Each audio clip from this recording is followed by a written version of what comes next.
Salut la team Jeanne d'Arc, on se retrouve pour la 4e semaine de confinement.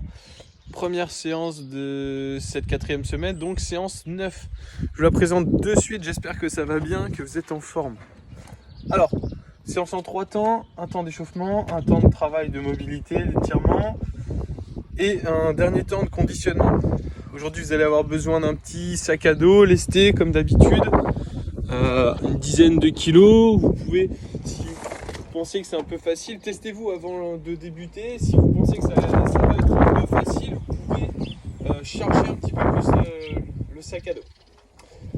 Donc on va commencer par un échauffement, 3 temps, 10 secondes de planche, 10 secondes de 10 squats, 10 secondes de planche arrière, 10 presses. Donc premier travail, 10 secondes de planche, vous vous mettez en position de planche, vous comptez jusqu'à 10, pensez à bien engager les omoplates, les muscles autour des omoplates. Voilà, sortez un petit peu le dos. Ensuite, 10 squats, donc on essaie de descendre bien bas. Les fesses descendent sous le niveau des genoux, vous commencez à connaître maintenant. Pensez, les talons restent bien collés au sol. Premier critère. Et deuxième critère, je rentre pas les genoux. Quand je descends, je les sors légèrement vers l'extérieur. 10 secondes de planche arrière. Donc là, on va se mettre. On colle les mains à peu près au sol, au niveau du dos, au niveau des épaules. Et on va venir sortir les fesses du sol. Et on tient ça 10 secondes. Ok, là vous allez échauffer les ischio-jambiers et les fessiers et le dos. Dernier travail, 10 presses. Donc là, on prend notre sac à dos lesté, on déverrouille légèrement les genoux et on va venir presser au-dessus de sa tête.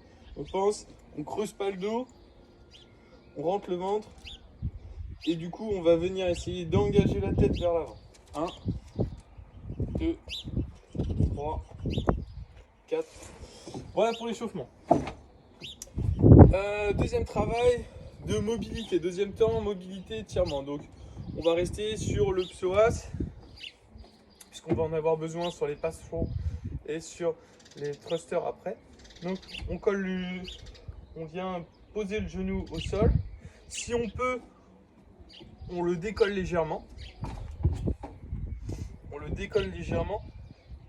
Et on va venir essayer d'avancer le bassin vers le sol. Décoller le genou, ça va vous permettre de davantage étirer la partie du psoas ici. D'accord? On reste bien droit. 30 secondes, c'est de tenir 30 secondes. Et on fait la même chose côté gauche, enfin de l'autre côté. Ensuite, on va reprendre un deuxième temps, où cette fois-ci, on va essayer de poser la main au sol et on va venir déverrouiller en faisant des petites rotations avec le genou comme ça. Une dizaine de rotations dans un sens, une dizaine de rotations dans l'autre sens.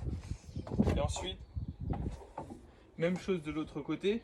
Je pose la main au sol et je vais venir essayer de faire 10 rotations dans un sens avec mon genou et 10 rotations dans l'autre sens. Donc vous aurez fait 2 temps de 30 secondes à peu près, ça va durer à peu près 30 secondes sur chaque jambe. Ensuite on va passer aux épaules. Donc les épaules, vous allez prendre un support mural. Si vous avez une fenêtre c'est encore mieux. Si vous n'en avez pas, c'est pas grave, contre le mur ça fonctionne tout pareil. Et là on va venir déverrouiller les genoux et essayer de rentrer la tête entre les épaules. On essaie d'accentuer un petit peu, les bras restent bien tendus. On essaie de forcer la tête à aller vers le bas. D'accord? Ok, voilà pour le temps de mobilité et d'étirement. Donc pareil, là, vous restez à peu près 30 secondes sur l'étirement des épaules. Vous récupérez un peu et vous recommencez 30 secondes. 2 fois à chaque fois. Dernier temps de conditionnement. Donc là, ça va être un AMRAP, ça veut dire que as many rounds as possible, ça veut dire que vous allez devoir faire un maximum de tours sur les 3 mouvements. Chaque mouvement est composé de 7 répétitions. Le premier mouvement s'appelle le passe-through. Prenez 2 chaises, voyez la hauteur, hein. Si les chaises c'est trop bas, vous pouvez prendre deux supports un peu plus haut, il faut qu'ils soient quand même stables, on va passer à travers. Donc passe chaud, vous pouvez positionner à peu près au niveau de largeur d'épaule, voilà, vous posez vos mains à peu près largeur d'épaule, et vous allez venir en position planche sur les chaises. Vous allez venir en position planche arrière sur les chaises et vous allez revenir en position initiale. Donc ça fait une répétition. Donc ça fait une répétition. 2, 3, etc. Si jamais c'est trop difficile, vous allez pouvoir venir en position planche, avancer une jambe puis l'autre et vous allez venir vous placer en position planche arrière. Même chose, 1, 2, 3, etc.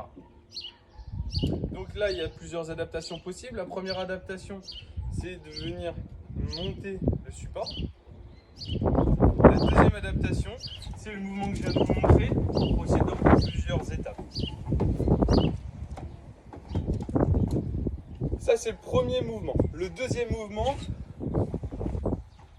le sumo deadlift high pull. Donc là, on va venir écarter les pieds un peu plus large que la largeur du squat, un peu plus large que les épaules. On va venir poser la charge au centre des pieds et on va venir engager le mouvement avec les jambes et terminer le mouvement. Les coudes doivent venir au-dessus du niveau des épaules. Donc ça fait 1, 2, 3. Pensez à préserver votre dos. Là, l'idée c'est pas de tout porter avec le dos, c'est d'engager le mouvement avec les jambes. On essaie de garder bien le dos droit, le dos engagé. Là, pour adapter à la charge, tout simplement, vous diminuez le poids du sac. Troisième mouvement, les thrusters. Thruster, c'est composé d'un squat et d'un press. Donc on va venir faire un squat et presser après. C'est un mouvement qui est engagé par les jambes. Les bras terminent simplement le mouvement. Donc là, on va venir faire un squat et on presse. Ok? Si c'est trop difficile, tout simplement, alors il y a deux possibilités. Soit la charge est trop importante, dans ce cas-là, tout simplement, vous diminuez la charge du sac.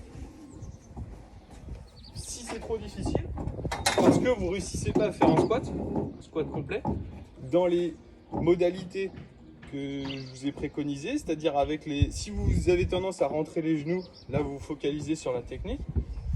Par contre, si vous n'arrivez pas à descendre suffisamment bas, vous allez pouvoir utiliser une chaise. Donc je viens m'asseoir et je viens presser. Je viens m'asseoir, je me lève et je presse. Voilà pour aujourd'hui. Je vous remonte la séance. Donc c'est un AMRAP de 7 minutes, 7 pass throw, 7 sumo deadlift high pull, 7 thrusters. Le score sur le Google Sheet correspondra au nombre de tours que vous avez effectués sur les 7 minutes. D'accord ? J'espère que vous allez apprécier cette séance. Profitez bien du beau temps, gardez la forme et à très vite.